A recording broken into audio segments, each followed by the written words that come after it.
ஆதி துணை ஆதியே துணை ஆதியை அறிய குருவே துணை.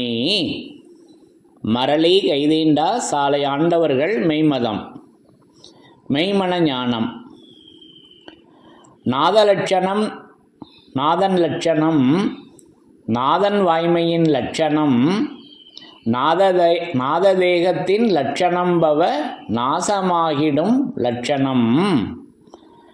நாதலட்சணம் நாதன் லட்சணம் நாதன் வாய்மையின் லட்சணம் நாததேகத்தின் லட்சணம் பவ நாசமாகிடும் லட்சணம். எல்லோருக்கும் நமஸ்காரம். இவ்விரிபுவன வேதமாமரைகளின் அதிகாரண செழுங்கலை கருவூலத்து ஆண்டவர்கள் திருவாயுரை விரிப்பு. இந்த மெய்ப்பாதை வேறு. வேதம் ஆசான் திருமேனி. வேதத்தை ஓதினாலே புண்ணியம். வேதங்கள் பூராவும் தித்திக்குது. திருமறை குருபெருமான். திருமறை குருபெருமான். திருமறை குரு தீன் திருமேனியர். ஏச்செல்லாம் கடந்த குருநாதர் சொல்வார் இல்லாட்டால் எந்நூல் பார் சொல்லும் சொல்லும். வேத ஏட்டில் எழுதியுள்ளதை படிப்பதன் பயன் இறைவனை காண்பதுதான். தலைவன் தன்னை அறிந்தவனே குலத்தோன் என்று திருவேதம் உமக்கு உரைக்கச் சொன்னது எம்மை என்ற நமது குருபெருமான் அவர்களின் உத்தரவின்படி நமது தெய்வம் அவர்கள் என்றென்றும் அந்த பரிசுத்த ஆவியாக வேதம் ஆசான் திருமேனியாக அந்த பரிசுத்த ஆவியாக விளங்கி கொண்டு அந்த வேதத்திலிருந்து அந்த அருள் வர்ஷிப்புக்களை வேதத்திற்கு வரும் அந்த தெய்வ தேடுபாடுடையவர்களுக்கு அந்த அருள் வர்ஷிப்புக்களை என்றென்றும் அவர்களே வழங்கி கொண்டு இருக்கின்றார்கள். அதன்படி யமனை வென்ற திருமறை என்ற தலைப்பில் ஒவ்வொன்றாக நமக்கு வருகின்ற அந்த யமபடர் அச்சத்தினை நமது தெய்வம் அவர்கள் எப்படி அந்த திருமறையாக நின்று அந்த யமபடர் அச்சத்தினை மாற்றுகிறார்கள், அதை வென்று அந்த யமபடரினை வென்று நம்மளை எப்படி அந்த சிவனுடைய எல்லையில் ஆக்குகிறார்கள் என்பதை ஒவ்வொரு பகுதியாக படித்து நம்முடைய 4 வேதங்களிலிருந்தும் ஒவ்வொரு பகுதியாக படித்து தரிசனம் செய்து வருகிறோம். அதன்படி இன்றைக்கு இந்த பதிவிற்காக நான் எடுத்துக்கொண்டது நம்முடைய ஆதிமை உதயபூரண வேதாந்தம் என்ற நூலிலிருந்து ஞான முறையீடு என்ற ஒரு பகுதி. அந்த ஞான முறையீடிலிருந்து ஒரு பாடல் ஒன்று எடுத்துக்கொண்டேன்.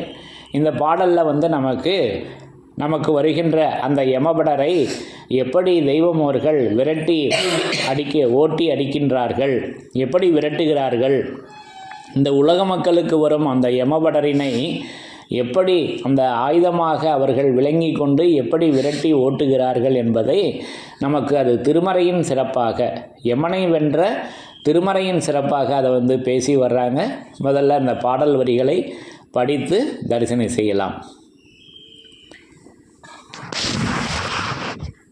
ஆதிமை உதயபூரண வேதாந்தம் ஞான முறையீடு பக்கம் 15. அழியாப்பதி குடியேறிய நாயகமென் குருவின் மொழியாம்படி குடியேறி உபாயமது உட்புகவே தெளியும் மதி அமுதம் அது வாதக சாந்தமதில். தெளியும் மதி அமுதம் அது துவாதக சாந்தமதில். பழியாகிய யமனே பயந்து ஓடி விரண்டனனே என்று இறைவன் திருவாய் மலர்ந்து அருளியுள்ளார்கள்.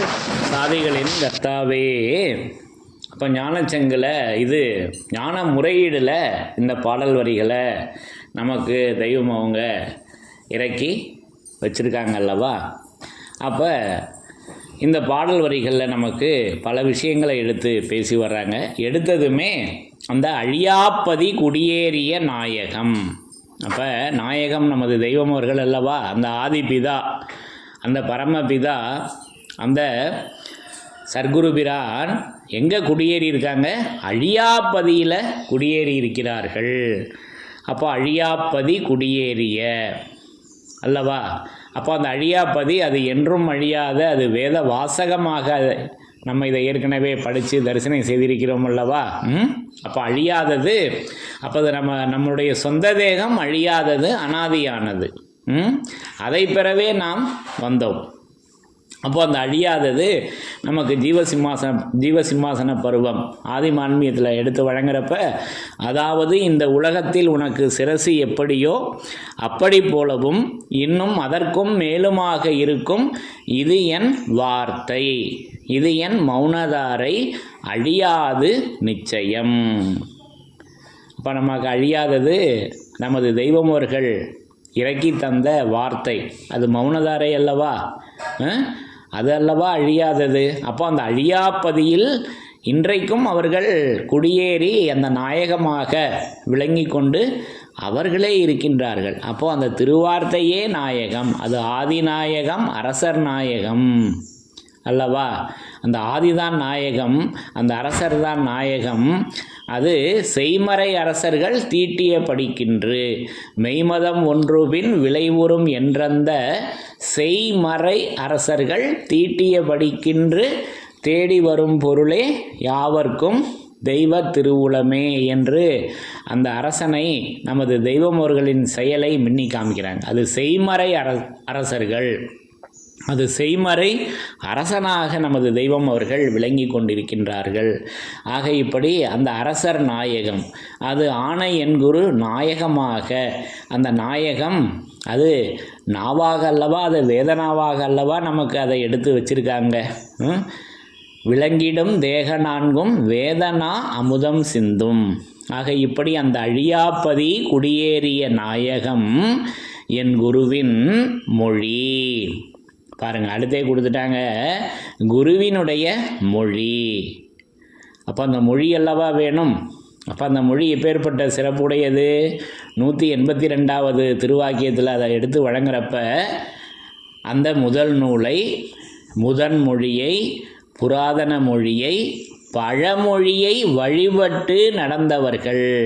அப்போ பாருங்கள், எதை வழிபடணும்? அந்த மொழியை, அந்த முதல் நூலை, முதன் மொழியை, புராதன மொழியை, பழமொழியை வழிபட்டு நடந்தவர்கள் பேசினதெல்லாம் வழிநூல்.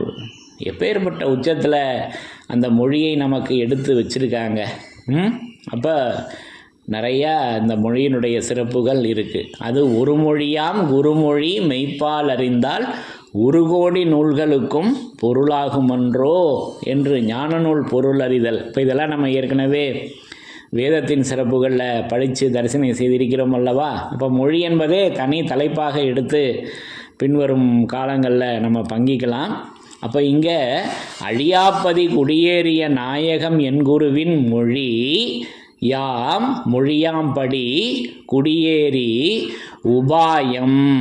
உபாயம் என்றால் அது உதவி செய்கின்ற உபாயம், உளவு என்று எடுத்துக்கலாம். துணையாக அவங்க நிற்கிறாங்க. உபாயம் அது உட்புகவே. அப்போ அந்த மொழி அல்லவா உட்புகணும். எங்கே உட்புகணும்? காதில் உட்புகணும், செவியில் உட்புகணும். வேறு எங்கேயும் உட்புக முடியுமா அந்த மொழி? நம்ம என்னென்னமோ நினச்சிக்கிட்டு இருக்கோம் இந்த உடம்புல. அப்போது இரு செவியும் உயிர்த்துளையாம். அங்கல்லவா அவங்க நுழையக்கூடிய இடமாக அவ்வளவு சன்னமாக அவங்க விளங்கி கொண்டிருக்காங்க அல்லவா? அப்போது மொழியாம்படி குடியேறி உபாயம் அது உட்புகவே. அது உட்புகுந்ததும் என்ன ஆகுது அப்படின்னா, நான் இவ்வளோ நாள் குழப்பத்தில் இருந்தேன், அந்த குழப்பமுற்றிருக்கின்ற உலகத்தை தெளிவிக்க வருகிறார் என்ற தீர்க்க தரிசனத்தின்படி அது தெளியும் மதி அமுதம். அப்போ நாயகம் என்குருவின் மொழியாம்படி குடியேறி உபாயம் அது உட்புகவே தெளியும் மதி. அப்போது அந்த மனமானது இங்கே தெளிவடைந்து மதியாக மாறுகிறது. மதி என்றால் அறிவு அல்லவா? அப்போது அது தெளியும் மதி அமுதம், அது வாதக சாந்தமதில், அது துவாதக சாந்தம். அப்போ அது துவாத சாந்த பெருவெளி என்றெல்லாம் தெய்வம் அவர்கள் நமக்கு திருவாக்கியங்களில் பேசி வர்றாங்க. அது ஏதுமில்லாத பரவெளி. அந்த துவாதசாந்த பெருவழி, அது துவாரம், அது மிகச்சிறிய ஓட்டையாக இருக்குது. அது துவாதசாந்த பெருவழி கடந்து என்றெல்லாம் அதை விரிக்கிறாங்க வேதமாமறைகளில், திருவாக்கியங்கள். அப்போது அது ஏதுமில்லாத பரவெளியில் ஒளிவில் ஒடுங்கு என்று என்னை இருத்திய சுத்த வேத முடிவான நிதி இது போதும் என்று ஓது மட்டும் பூட்டுங்குரு சாலை ஆண்டவா என்று நமக்கு அதை எடுத்து வைத்திருக்கிறார்கள் அல்லவா.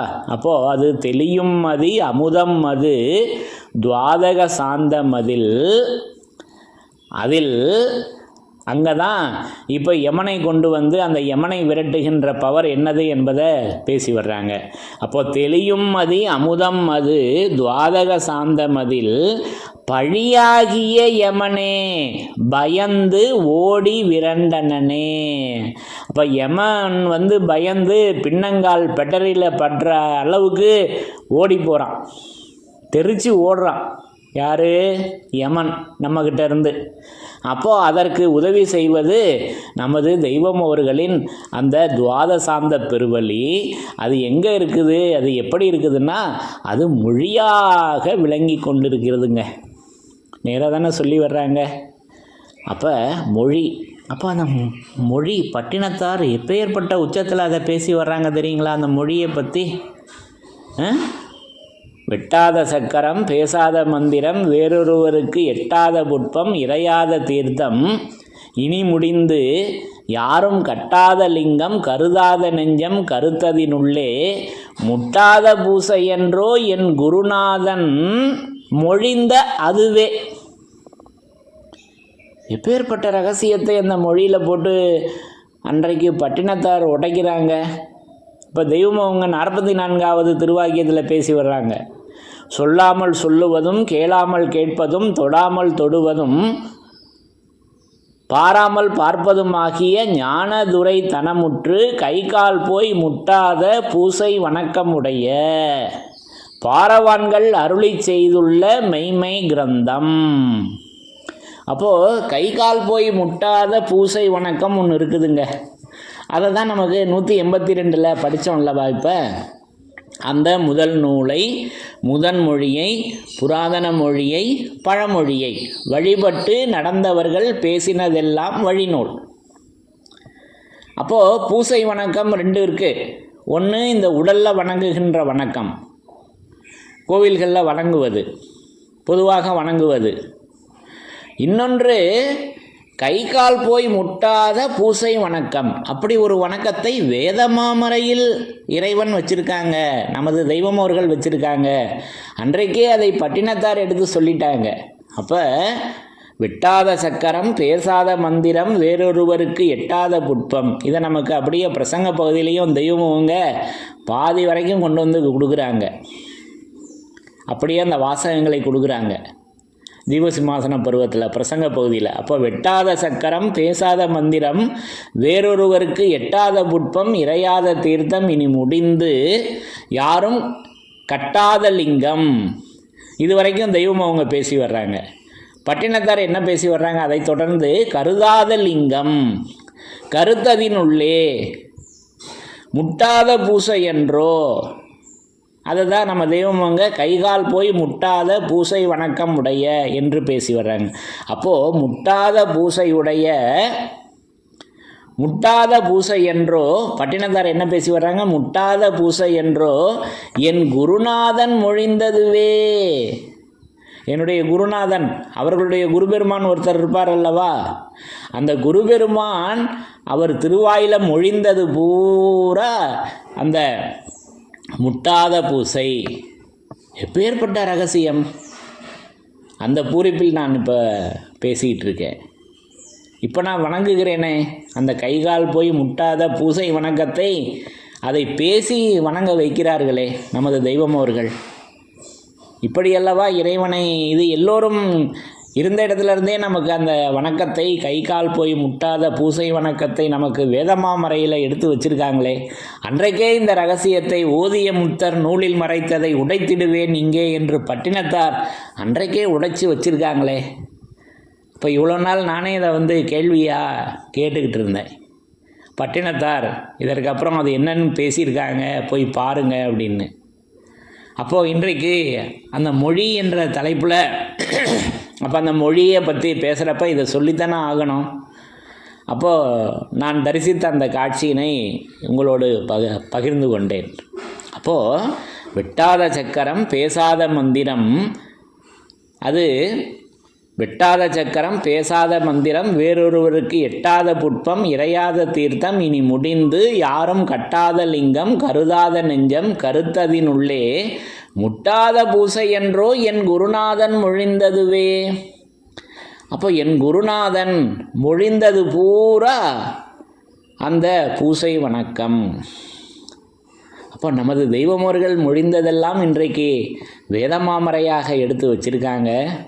அப்போ வேத நூலை எடுத்து படிப்பது, அதை கேட்பது, படிக்க முடியாதவர்கள் கேட்பது, அதை எடுத்து பேசுகின்ற செயல் எப்படி நமக்கு அந்த தலையுடன் கால்கரம் வேறதாய் நிலை பெற்றிருக்கின்ற பெருந்தவ வணக்கம் என்றெல்லாம் நிலை பெற்றிருக்கின்ற அந்த பெருந்தவ வணக்கம் என்றெல்லாம் பேசி வர்றாங்கல்லவா. அப்போ அதை பூங்கிலி கண்ணிலையும் பேசி வர்றாங்கல்லவா, பூங்கிலி கண்ணிலையும் பேசி வர்றாங்க. என் இறைவன் என் காமில் நாயகம் சொல், நம்பினர்கோ யாத்தொழுகை நழுவாது பூங்கிலியே. அப்போ அந்த நாயகம் சொல்லல்லவா நமக்கு தொழுகையாக இருக்குது. இப்போ இதெல்லாம் நம்ம ஏற்கனவே அந்த வணக்கத்தில் வழிபாடில் நமக்கு அது சத்திய வழிபாடு கிரந்தமாக அதை நமக்கு எடுத்து மூலபண்டார பருவத்தில் எடுத்து வச்சுருக்காங்க அல்லவா. மேலும் புறப்புறச் செயலாதிய வழிபாடு சத்திய கிரந்தங்களும் என்று வேதத்தின் சிறப்பில் நம்ம இதெல்லாம் ஏற்கனவே படித்து தரிசனம் செய்திருக்கிறோம் அல்லவா. ஆக இப்படி அந்த மொழி இதெல்லாம் எதற்காக எடுத்தது என்றால் அந்த மொழிக்காக எடுத்தது. அப்போது அழியாப்பதி குடியேறிய நாயகம் என் குருவின் மொழி. அப்போ அந்த குருவினுடைய மொழி எப்பேற்பட்ட உன்னதமுடையது. கைகால் போய் முட்டாத பூசை வணக்கமுடைய மெய்மை பாரவான்கள் அருளி செய்த கிரந்தம். நேராக தானே அங்கே பேசி வர்றாங்க. அந்த மெய்மை கிரந்தமாகி அல்லவா அது கைகால் போய் முட்டாத பூசை வணக்கமாக அது மெய்மையாக அது இருக்கிறது. அப்போ அது சதுர்யுகங்களும் கண்ட மெய்மையாச்சே. சதுர்யுகங்களும் கண்ட மெய்மை தலைப்பு போட்டு கொடுத்துருக்காங்களே. ஆக இப்படி நான் அந்த மொழியை உணர்கிறேன். அதை பூசை வணக்கமாக, கைகால் போய் முட்டாத பூசை வணக்கமாக அதை நான் உணர்கிறேன். அப்போ அது வாயிலல்லவா வணங்கக்கூடியதாக இருக்கிறது. அப்போ அந்த வாயிலையும் ஒரு மரணத்தை ஞானச்சங்கில் பேசி வர்றாங்க. அதெல்லாம் பின்வரும் பகுதிகளில் படித்து தரிசனம் செய்யலாம். இப்போ இந்த பூசை வணக்கத்தை செய்வதற்கு என்ன வேணும்? வாய் வேணும். பேசுகிறதுக்கு வாய் வேணும் அல்லவா. வாசகம் வேதம் கொடுத்துட்டாங்க. வாசகம் வேணும், வாய் வேணும். எடுத்து சொல்லுவதற்கு வாய் வேணும்.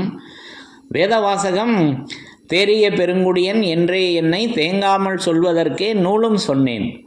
வாசகம் வேதமாமறையில் இறைவன் கொடுத்துட்டாங்க. சொல்லுவதற்கு நமக்கு வாய் வேணும் அல்லவா. அப்போது இதை எடுத்து பேசணுமே.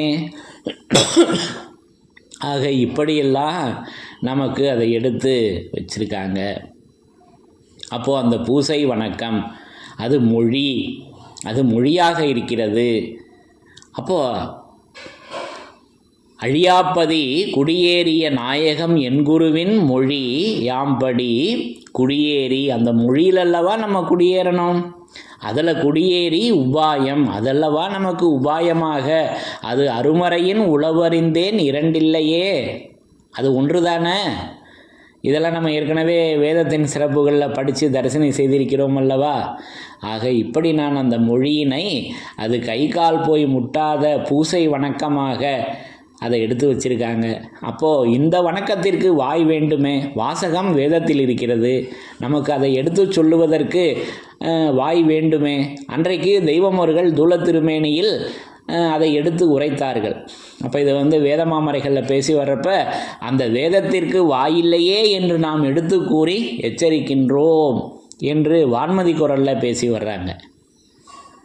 அப்போ அந்த வேதத்திற்கு வாயில்லையே என்று தான் தெய்வம் அவங்க அதை எடுத்து கூறி எச்சரிக்கிறாங்க. அவுட் ஆஃப் சிலபஸில் தான் இருக்குது. ஆக இப்படி அந்த மொழியாம்படி அப்போ அந்த வாய் வேணுமே. அப்போ என்னுடைய வாய் இந்த உடம்பை பற்றியே பேசுது, இந்த அழிவுலகத்தை பற்றியே பேசுது, மெய்யை பற்றி பேசுதா, நமது தெய்வமோர்களின் செயலை பற்றி பேசுதா அப்படின்னா அப்போ இந்த வேத வாசகத்தை எடுத்து படித்து பேசுகிறப்ப இந்த கொஞ்ச நேரம் அதற்கு ஊழியம் செய்கிறது அல்லவா. அப்போது இதல்லவா பிரயோஜனம். ஆக இப்படி நான் அதை உணர்கிறேன். அப்போது அது நாயகம் என் குருவின் மொழி யாம்படி மொழியாம்படி குடியேறி உபாயம் அது உட்புகவே தெளியும் மதி அமுதம் அது துவாதக சாந்தம் அதில். அங்கல்லவா அந்த சாந்தம் இருக்கிறது. அது சாந்தி என்னும் சலாமத்து அல்லவா. அந்த சாந்தம் அப்போ அந்த கோரமுற்று வரும் யமனை சாந்தமுற்ற தர்மராஜாவாக ஆக்குறாங்களே. இப்போ இதெல்லாம் பின்வரும் பகுதிகளில் படித்து தரிசனம் செய்ய போகிறோம். இப்போ ஒவ்வொரு வாசகமும் எப்படி உதவிக்குன்னு வாசகம் தெய்வம் கொடுத்துருக்காங்க பார்த்தீங்களா நமக்கு வேதமாமரையில். அப்போ அந்த கோரமுற்று வரும் யமனை சாந்தமுற்ற தர்மராஜாவாக ஆக்கி வரச் செய்கின்ற அந்த உருத்திராட்ச முத்திரை என்னும், அப்போ உருத்திரன் என்றால் யமன், உருத்திராட்ச முத்திரை என்னும் பிரம்மமுடி வித்தாகிய அந்த இறை திரு சக்கரத்தை நம் எல்லோருக்கும் அவரவருடைய அவசியத்து அளவில் நின்று, அங்கே இருக்குங்க சூட்சுமம், அவரவருடைய அவசியத்து அளவுல நின்று இறைவன் நல்லருள் பாலித்து நமது நேசத்தை இடையராது சேர்த்து வைப்பானாக என்று இறைவனே இறங்கி சொல்கிறாங்க. எவ்வளோ இறங்கி பேசுகிறாங்க பார்த்தீங்களா. தன்னை இறைவன் என்று மறைச்சிக்கிட்டு நம்முடைய நேசத்தை, எனக்கும் உங்களுக்கும் உள்ள நேசத்தை இறைவன் சேர்த்து வைப்பானாக என்று இறைவன் பேசுகிறாங்க அந்த பிரசங்க பகுதியில் அல்லவா. அப்போ அவர்களுடைய பெருங்கருணை, அவர்களுடைய பேரருள், அவர்களுடைய தயவு அந்த யமனுடைய பயத்தை நமக்கு விரட்டி ஓட்டுகிறது. அப்போ அதுதான் இங்கே பழியாகிய யமனே பயந்து ஓடி விரண்டனே. அப்போ அந்த துவாதக சாந்தமதில், அந்த துவாதக சாந்தமதில் பழியாகிய யமனே பயந்து ஓடி விரண்டனே என்று நமக்கு இங்கே அந்த பாடல் வரிகளை நிறைவு செய்து அந்த பழியாகிய யமன் எப்படி பயந்து ஓடுகிறான் என்ற அந்த செயலை நமது தெய்வமோர்களின் அந்த ஆயுதமாகிய அந்த மொழி, அப்போ அந்த மொழியினுடைய உச்சம் எப்பேற்பட்ட உச்சமாக இருக்கிறது பார்த்தீங்களா. அது கை கால் போய் முட்டாத பூசை வணக்கமாக அந்த மொழி இருக்கிறது. அது என் குருநாதன் மொழிந்ததுவே பட்டினத்தார் சொல்லிட்டாங்க. அப்போ நமக்கு தெய்வம், நம்ம அதை எப்படி சொல்லணும், நமது தெய்வமோர்கள் மொழிந்தது. இப்போ பாட்டையாவங்களும் தங்களுடைய குருபெருமானாகிய தணிகைமணி பிரான் அவர்களை முதல்ல தங்களுடைய வீட்டில் சந்திக்கிறப்ப அது உண்மையாக நிஜமேதான் என்று மொழிந்தார்கள். அப்போ அந்த மொழியை, அந்த வாசகம், அந்த வார்த்தையை, அந்த வசனத்தை எப்படியெல்லாம் கையாண்டிருக்காங்க பாருங்கள். அப்போ அந்த மொழி, அப்போ அந்த மொழி வேணுமே. அப்போது இப்படியெல்லாம் அந்த மொழியினுடைய சிறப்புகள் அது நிறைய நம்முடைய வேதமாமரைகளில் 4 வேதங்களிலுமே நிறைய பேசி வர்றாங்க. அது தனி மொழியின் சிறப்புகள் என்றே நம்ம அதை எடுத்து பங்கிக் கொள்ளலாம். அப்போ அது வருமொரு பெருமொழி குருநெறி முறை வழி, அது வரும் ஒரு பெருமொழி.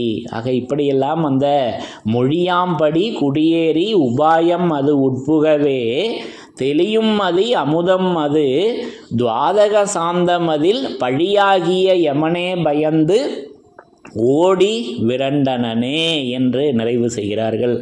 ஆகவே அந்த பழியாகிய யமன் எப்போ பயந்து ஓடுகிறான் என்றால் நமது தெய்வம் அவர்களின் மொழியை கண்டதும் அல்லவா. அந்த மொழி தானே. அப்போ அந்த திருமறை மொழியாக இங்கே விளங்கி கொண்டிருக்கிறது. அந்த மொழி திருமறையாக இருக்கிறது, அந்த திருமறை மொழியாக விளங்கி கொண்டிருக்கிறது. இப்படி நான் அந்த வேதத்தை தரிசனை செய்கிறேன். அப்போ யமனை வென்ற திருமறை இங்கே நமக்கு மொழியாக அந்த ஆயுதத்தை எடுத்து வைத்திருக்கிறார்கள். அப்போ இது தங்களுடைய திருக்கரத்தில் ஏந்தியிருக்கிறார்கள். அப்போ எந்த திருக்கரத்தில்? அப்போ எண்ணமாகிய கை.